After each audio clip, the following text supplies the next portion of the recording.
Okay. So Bob Trimborn called me up and said, Patrick, how would you like to moderate the session at 4 o'clock right before the big night out? And I asked him, which session is it, Bob? And he said, it's the FAA and State update one. And I said, would I? So mostly to tell you this story. In 2007, I left Ventura County Department of Airports for the FAA, and I told Todd McNamee and Chris Hastert where I was going, and they got me a going away cake with Darth Vader on it that said, welcome to the dark side. And then 10 years later, I told the FAA I was leaving to go back and work at an airport again, and they said, oh, so you're going to the dark side. And I said, you're not going to believe this. But they think that you guys, anyway, so here I am once again from an airport, thankfully. So with us today, we have the state of Arizona, state of California, and the Federal Aviation Administration. We're going to start off with the state of Arizona, but just give you a little background on everybody. From the state of Arizona, Department of Transportation, we have Ms. Margie Serta. Margie was originally born and raised in the state of Arizona. She's worked for the state of Arizona for 23 years and has a background in contracts, accounting, legal services, public relations, and professional services and engineering for highway projects. She's worked for the Aeronautics department for over a year and manages grants there for over 33 airports in the state. Amy Choi is the chief of the Division of Aeronautics with the California Department of Transportation. Amy began her career in 2002. She's a multi-engine and single-engine rated pilot and certified flight instructor. Has worked for U.S. Airways, has been a station manager for an airline, is working on her second master's degree from Embry-Riddle. And there's a lot more there. I'm just not going to go through. It's pretty good if anybody wants it. She is a certified member, an airport certified employee, and is working on the AAAE and is a member of EAA. Robin Hunt, I do not have a bio on, so I'm just going to wing it. Robin Hunt is the deputy director. I know a little bit about her. Just read one of the other ones. She's a deputy director of the FAA's Western Pacific Region Airports Division since 2012, I'm going to say. Prior to that, she was the San Francisco Airports District Office Manager and has experience as an auditor in the Inspector General's office. And she's a cat person. It's true. So, it felt a little light. So we're going to start off with Margie.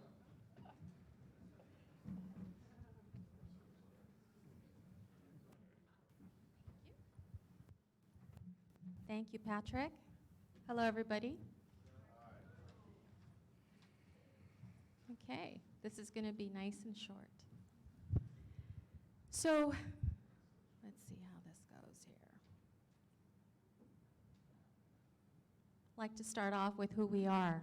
So Don Kriz is our group manager for the Arizona State of Transportation, and he is not here, so he says his hellos, though. We have a new state airport engineer. His name is Matthew Munden.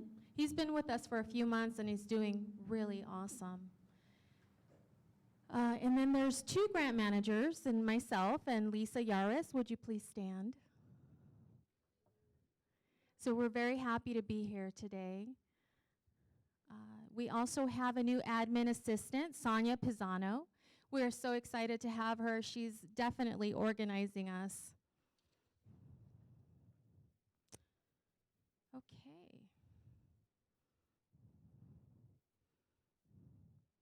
So our mission is to provide funding for the CIP at 67 airports. Our average operating budget is $20 million. That includes federal, state local, airport pavement management system, and other studies. Our federal, state, local funded is at $5 million. And in fiscal year 20, Orlando Teller, our Arizona state legislature, proposed an additional money to be awarded to the ADOT airports. And to his success, a legislative action was passed, and ADOT was awarded an additional $10 million. With that, we actually funded at 100% of the $10 million with our state, local grants, and we awarded 14 additional airports, so we're really happy. We have about between 26 and 28 state, local grants that are out the door now. Our APMS funded is at $5.5 million, and this year we awarded 7 airports total. Our upcoming studies include economic impact, land acquisition, and other studies.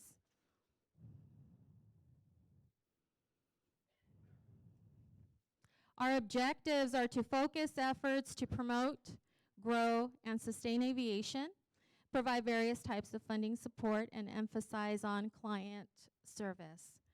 So we've worked, all of us have worked very hard on customer service this year, striving for excellence. In 2013, an economic impact study was done to identify the following numbers. State invests $20 million, economic impact $58 billion, tax revenue $3 billion, and 410,000 jobs. 17% of those are in aviation, and $21 billion in payroll. Thank you.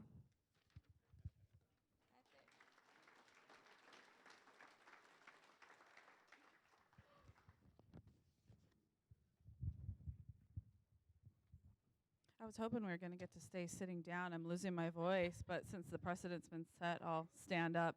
I just want to echo what I heard earlier from the FAA about communication and relationship. And one of the graduate degrees I'm just finishing up, I've got 2 more classes left, is in leadership, and it's all about communication.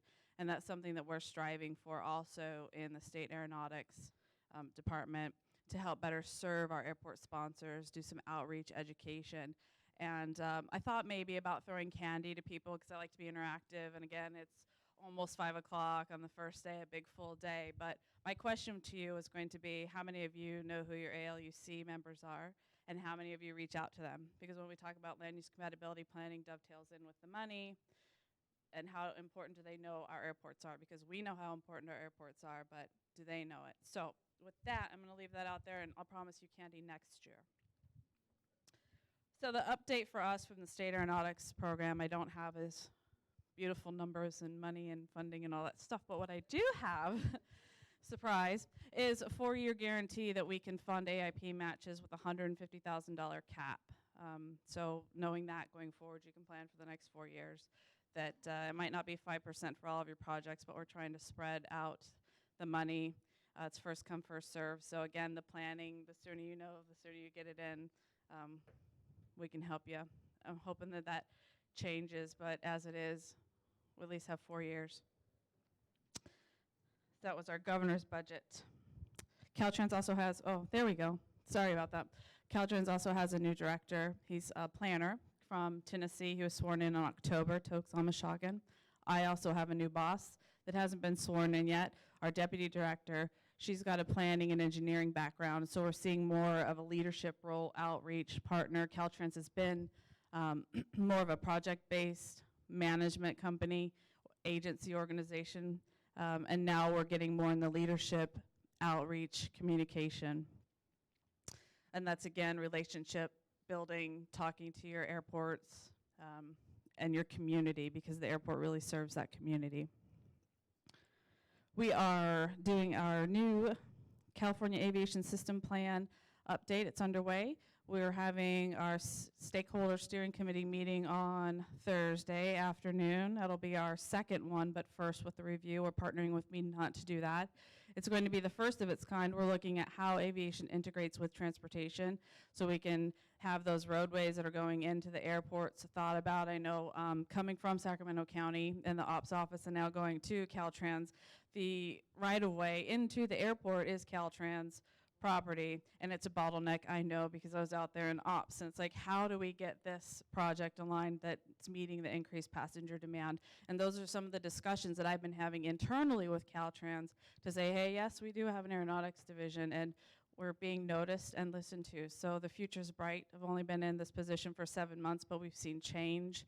We're being heard, relationships are being built, and with that, the relationships, I am excited to announce that we are working with UC Davis Pavement Research Program. Our Division of Research and Innovation has a contract with them, and we're getting brought into the fold with the FAA. Our ADO offices are welcome with the engineers to come in and get certification, and we're looking to also offer that to our counties that have airports for their engineers to get a certification through airfield pavement. John Hurley, if you know the name, if you're an engineer, writes some of the ACs for life cycle cost analysis for runways, and he is the professor at UC Davis. So we've got some exciting new things that we're working on that I can't tell you any more about because it's still in development stage, and we're looking for that partnership with UC Davis to kick off in July of this year. And just great things for the future. Our relationship with the FAA is getting stronger. We're getting brought in on the forefront of things and working together, united front, and I cannot stress enough Airport Land Use Compatibility Plan. Without that, to support the airport, eventually we won't have an airport, and that's the planning. The planners are so important, and I see that, and I tell my planners in my office there, and I know we're been a little bit short. We still are short. We have rotations open, but we're here to work with you. If the FAA can't advocate for you, do you know who your planner is? Do you know who your airport planner is in Caltrans? If you don't, go to our website. And I apologize for our website because it has to go through ADA compliance and it's not fully done with the remediation, so it's not user-friendly at all. So feel free to give us a call and we can help you. But we certainly want to help be your voice. Are you laughing at me, Andy? No, it's supposed to be intuitive. It's not anymore. In fact, I think it still says that Mary Beth is the acting division chief. Yeah, sorry about that, Carol. It's me, and I'm not acting. I didn't stay at a Holiday Inn Express. It was the Best Western across the street. So, again, because our budget, right? No, I digress. Exciting new things. Did I say that? Partnerships, money. We have the Division of Research and Innovation within Caltrans, and some other technology that we have at our disposal is a ground penetrating radar, which I am so excited about. No, I'm not an engineer. Too many things that are really cool in life to do, and I picked aviation. It started out going to be a large animal veterinarian. Yes, indeed, horses, and here I am. But the technology's out there, and we're looking to try to partner with airport sponsors on projects using this technology that Caltrans has used as a quality control assurance throughout the state highway system. They have mapped and done quality control through all of our infrastructure at the state with roads. And I just had a meeting last week with the Division of Research to use that. So those are exciting partnerships, and I'm hoping to get FAA on board to help serve you, our airport sponsor, because I love airports. And in my bio, I got married at an airport. My husband's a captain at SkyWest. My children love airplanes, so I want to see them go forever. Thank you for your time.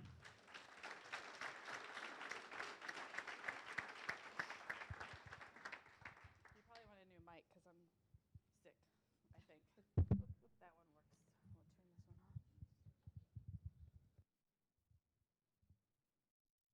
Does it work? Has it green? Oh, there it goes. Okay, so knowing that we were going to be close to the end, I figured there'd be like 10 people left. So Mike is going to, and Lori are going to help me with, I spent a lot of money on this. I bought $5 gift cards from Starbucks. I figured maybe you probably need caffeine after this, but okay. Everybody in this room should know the answer, so Mike will give it to the first person who raises their hand. When was your environmental approval due for a 2020 grant?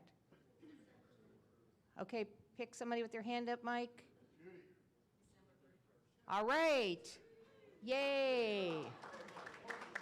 Okay. I actually have a second question. When is the last date to open your bids in 2020 to get a 2020 grant? Everybody should know these answers. May 1st. All right. All right. Now we're getting to the tough ones because the Federal Register notice isn't out yet, I don't think. Okay, so what is the final date for you to have your final application with bids to the FAA? Okay, John's gonna. May 18th. Did you cheat? Did we tell you that earlier? I don't think we actually told you the date. I was trying to not tell anybody the date. May 18th. That is going to be in the Federal Register, so this isn't a date that we in Western Pacific are making up.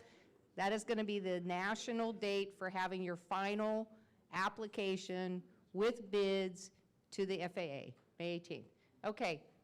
Now this one, maybe we're going to have to like have a future thing where we have a lottery on who guesses the date. So I'm just looking for a range, like early July or mid-July.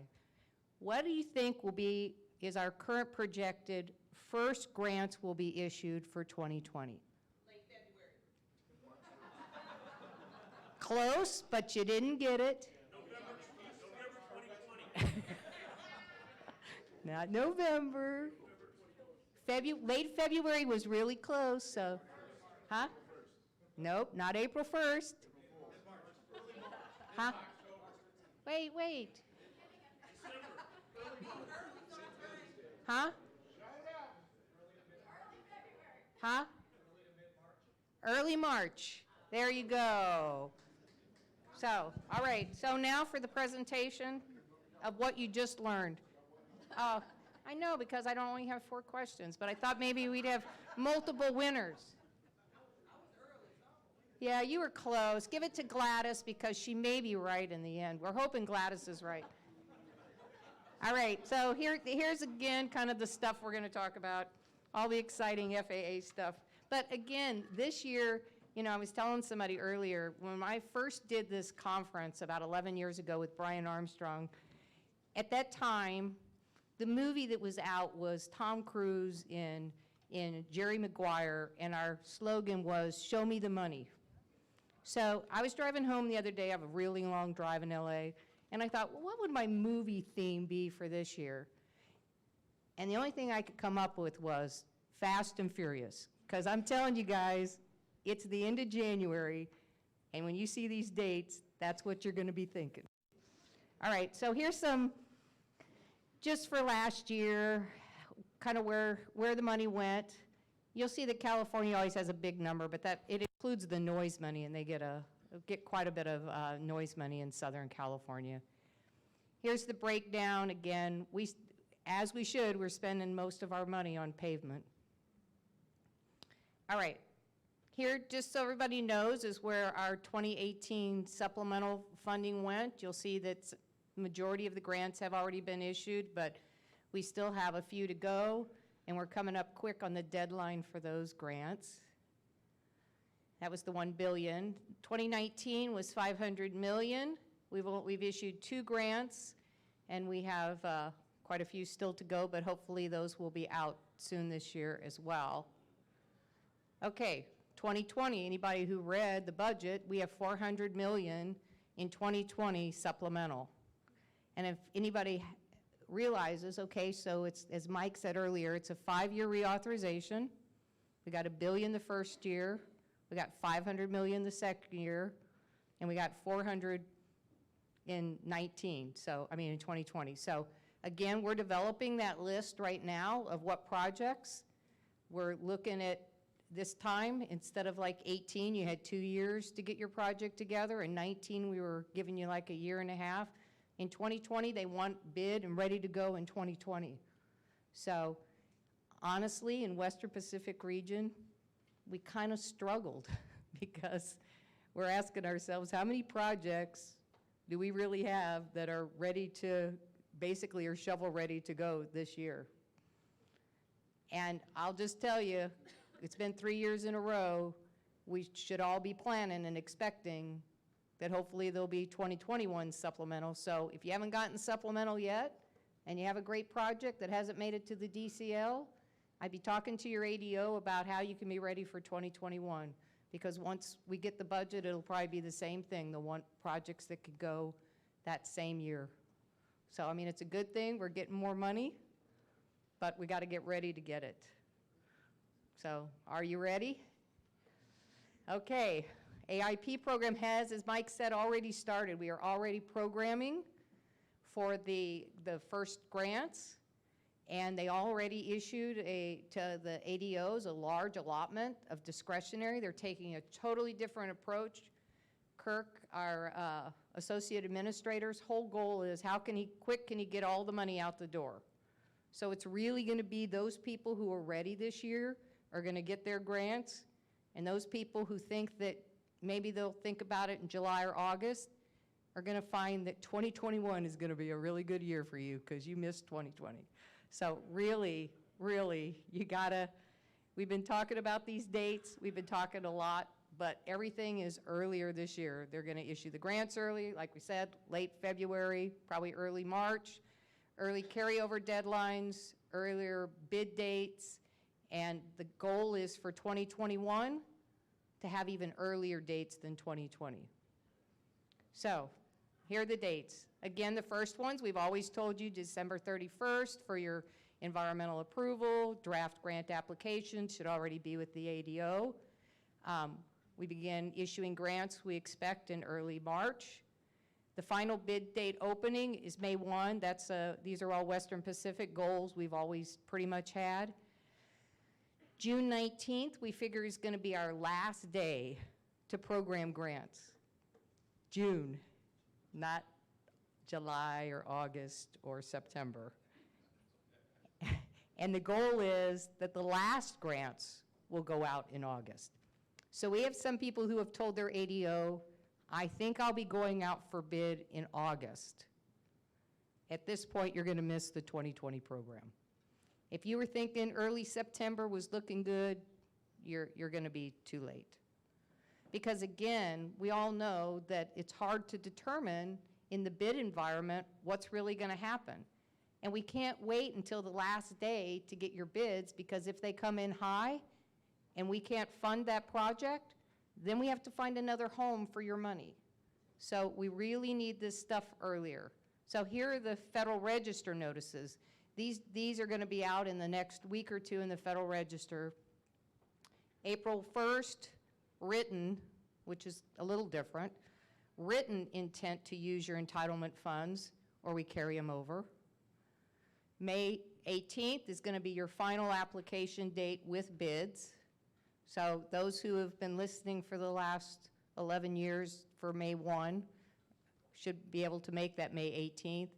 June 1 is the carryover deadline for entitlement without a final application. They're expecting that if we don't have the final application from you on June 1, they're going to carry over your entitlements, and they're not going to be available till 2021. That is really short dates for all of us. So I just really want, you guys to communicate, look at these dates, you see them. If you're not going to be able to make it, then let's get ready for 2021 and make sure you're ready for 2021, because they really want to get all of these grants out by August. Okay, then we have a couple of other interesting things happening. Some of these are reminders, some are kind of new rules that I just want to make sure everybody's aware of. Okay, we've talked about it before. The record retention is 3 years, but we've had instances where when we get our audits, our internal audits or our OIG, people can't find the records. And if you can't find the records, you got to pay the money back. So we highly encourage you to, as the last panel talked about, keep good records, and you got to keep them for 3 years. Financial reporting.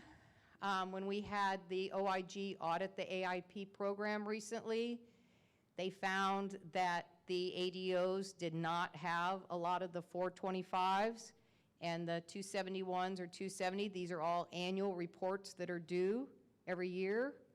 So we're putting a lot more emphasis on the ADOs to make sure they're getting these reports.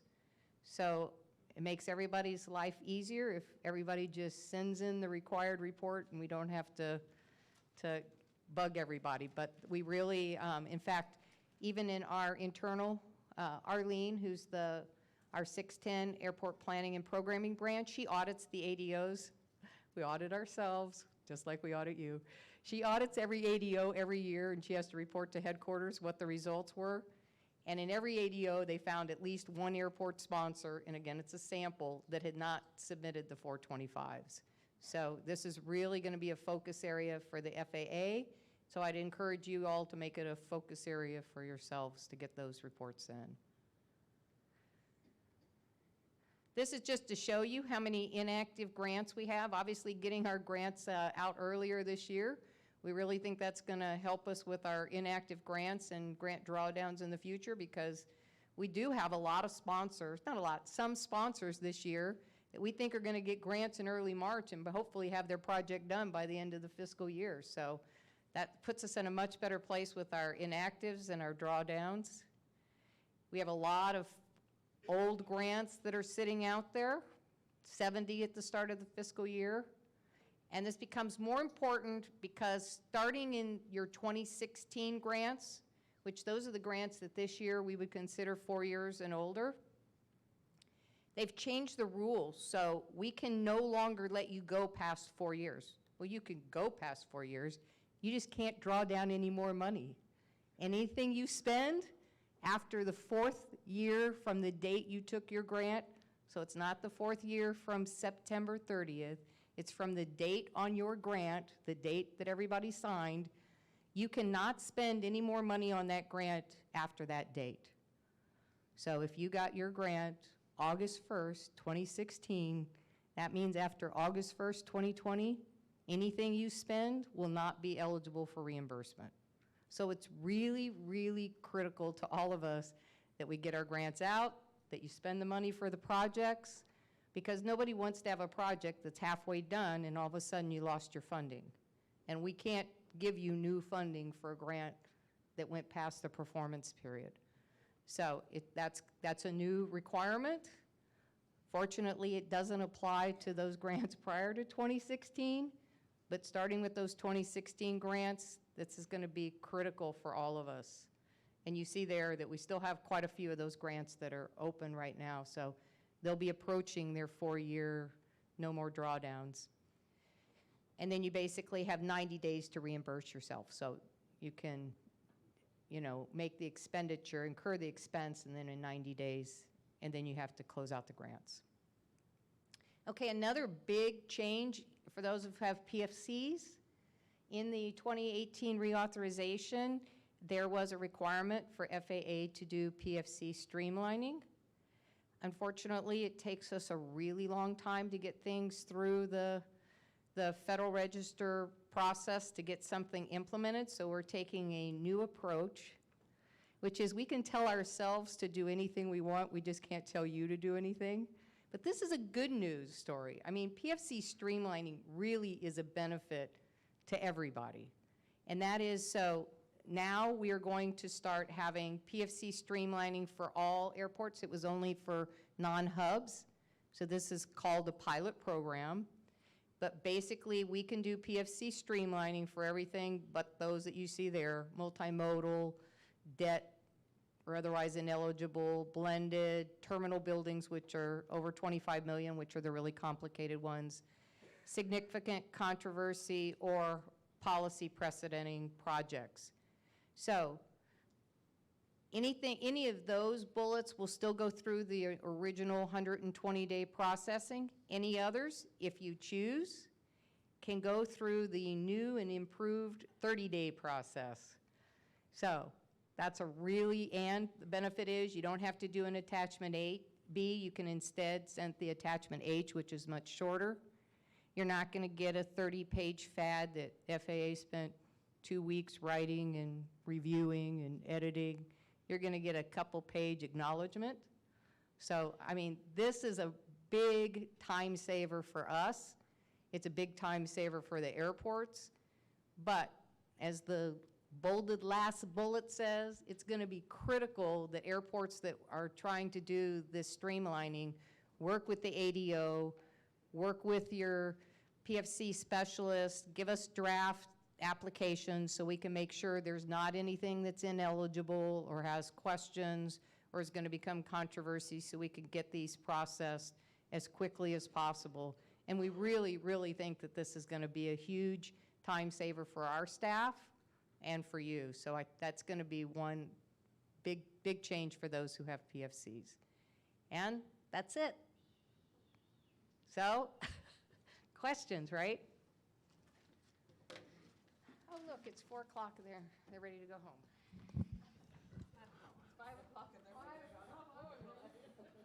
Everyone's watch is wrong. So you have all of them captive here to ask them some questions about particularly what you just heard. Anybody want to ask anything now? You're all really good at that. They're all ready for the Very grant. good. So I have a couple, if I may, for mostly Robin, I think. The streamlined process for the PFC, does that still include justification for a significant contribution, or is that streamlined as well? That went away. That went away. I did not see a bullet point for that because that's kind of important, right? So that's nice. And in terms of the timing of everything for the grants this year, particularly for our state folks, how do you think that impacts the alignment of your ability to match, and does it help or hurt?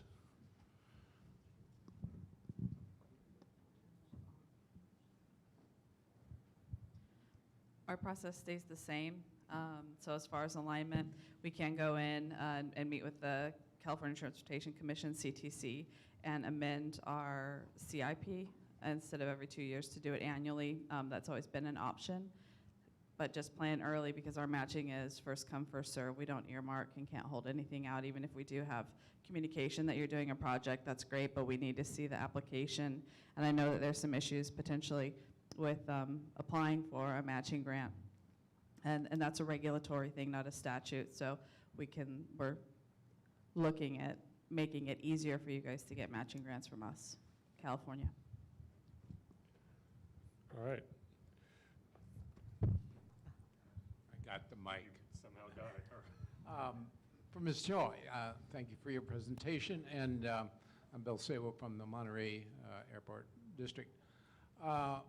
Question, notwithstanding the fact that you're part of the California State Administration here, are you able in your division to advocate for our airports with Department of Finance to help us keep our sales taxes, our fuel sales taxes with the airports? Did I put you in a pickle there? Robin, would you like to answer it for me? Does that answer your question? No, I can't advocate. It's with our sister agency. It's not directly with Caltrans. So, and I know that there are discussions going on. If Mark was here, he had spoken about it, and I was half joking. If you have anything. Is this forward? We are having conversations with the state. FAA is. I will tell you that FAA is really pushing this. Kirk Schaefer is probably the biggest proponent for no airport revenue diversion. If Kirk could change the law and make airport revenue diversion illegal 100%, no grandfathering, no past, he would. So he is very, very serious about states like California, and California is not the only one, it's just the biggest, to come into compliance. So we are having meetings, we're having discussions with the state of what kind of projects would be eligible. The state has made some proposals that are things that we don't consider as eligible for airport revenue. They want to take some highway projects and some transit projects and some, we bought a bus projects. And we think there's a lot of stuff that really, there's enough eligible projects in the state of California that they really don't have to stretch. So we actually have a meeting the 6th of February is our next meeting to kind of start to get the state in alignment with what the requirements are, and hopefully we'll see some success. But I know that unfortunately as a state employee, she can't advocate one way or the other, but we really are trying to push that and get the state in compliance. Because the alternative, if the state does not come into compliance, is all the airports could start losing their discretionary money, which is kind of a double hit to the airports, right? You didn't get your share of the fuel tax, and now you're going to lose your, and you saw, you know, significant grant funding goes to California. So we're really hopeful that we can work that out. Okay, Carol?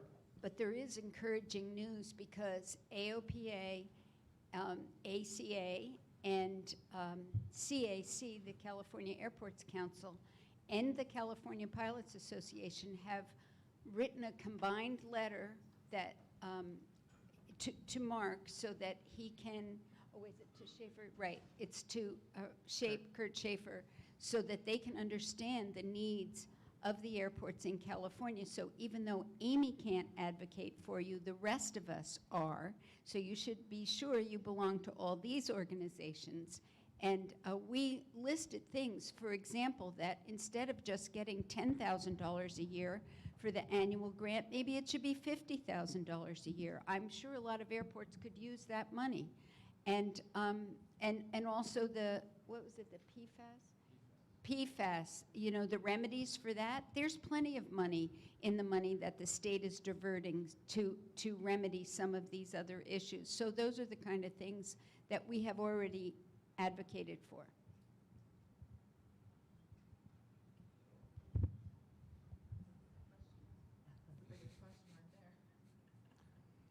You can answer it if you like. So, yeah, one over here. Thank you. Robin, you may have already said this, but looking ahead another 12 months to 2021, will the dates, do you anticipate the dates being similar to this year or even more accelerated? I would say they're going to all move up at least a month. There was, you know, there was a lot of haggling across the country. A lot of people wanted the dates even earlier than the ones I put up there. This was kind of the compromise, because there are regions like ours that basically, we're concerned in Western Pacific. We're concerned that we have a lot of people that were planning for 2019 program, 2020 projects, especially people that have entitlement-only projects that thought they had, you know, till August, early September, that now may not be able to recover in time. So again, the expectation is all of those dates that are in the Federal Register will be at least 30 days earlier for 2021. So again, getting ready and looking at what you're planning for 2021, I mean, now is the time. And I'll just add kind of a plug on the discretionary. I know that it was in the first panel, you guys kind of talked about that. In the past, there was a lot of leeway with pop-ups. They've always kind of locked down our discretionary candidate list in December. That's kind of when the list, they take a snapshot in the summer, but it kind of gets locked down in December. You know, there are no real pop-ups anymore. If you're not on that list, you're not on the list. And the only exception to that is something that is just something somebody maybe couldn't anticipate, like an earthquake or something like that. So it's really, really critical that we in this region start planning earlier and get prepared earlier, because I can tell you the ADOs are struggling to have the projects that they think will really be ready. We had a lot of projects in our discretionary list for 2019 that weren't ready. And we don't want to turn money over to another region, so we start scrambling for, as they talked about, the bid alt. We start scrambling for projects we can bring forward from 2020. So we really want to be in a position where we're not scrambling to spend the money we've been allocated, but that we're on that group that's going to Washington saying, hey, we got extra projects if you got extra money, because they do have extra money every year at the end. Mark just never asked for it because we don't have projects that we know have bids in hand. So it's really, really critical that we start doing a better job in this region of planning early. How far out is the supplemental grant program funded? Is it just through next year, or? So the reauthorization allowed up to $1 billion a year, but it has to have an annual appropriation. So each year, Congress allocates an amount for that year. So they can do up to $1 billion each year. It's been $1 billion the first, then 500, then 4. So, I mean, we anticipate that it'll probably continue on. And again, we keep saying it's better to take, you know, like projects from 2022 that you have ready in 21 for supplemental. And then if we don't get supplemental, well, then we still have them ready for 2022.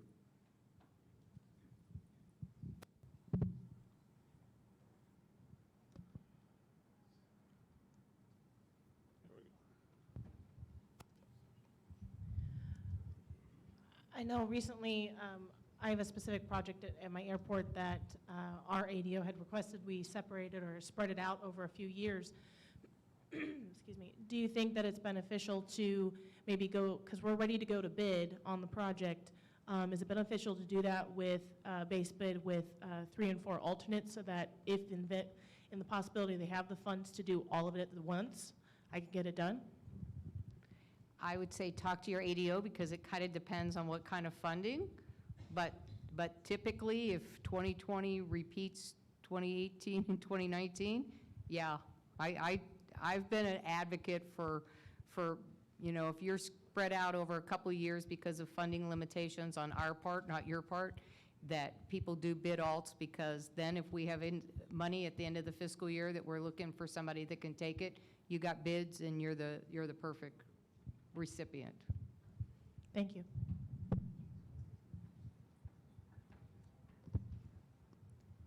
Okay, seeing no more questions, I want to thank all 3 of our presenters from the FAA and also the states of California and Arizona. We do have certificates of recognition for each of you, which fortunately have no reportable monetary value, so that's good. But thank you again, and Brett, you.